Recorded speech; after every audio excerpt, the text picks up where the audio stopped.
সভাপতি, নিরাপদ খাদ্য চাই সংগঠনের সাধারণ সম্পাদক, সামাজিক সংগঠন আব্দুর রহিম বাচ্চু ভাই।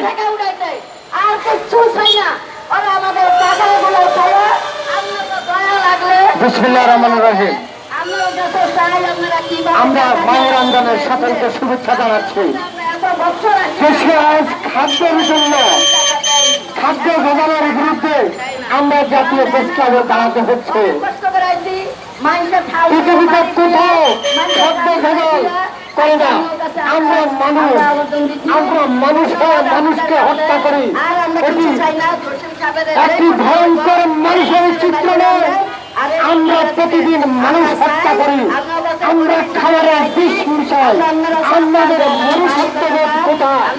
প্রত্যেক ব্যবসায়ীরা তাদের মুনাফা অর্জন করেন, আপনার সন্তানকে খাওয়ান, আরেকজনের সন্তানকে হত্যা করেন। এগুলো বন্ধ করতে হবে।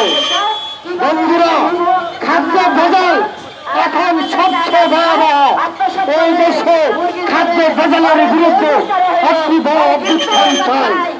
আমরা খাদ্য ভেজালকারী দুষ্কৃতিকারীদের শাস্তি চাই।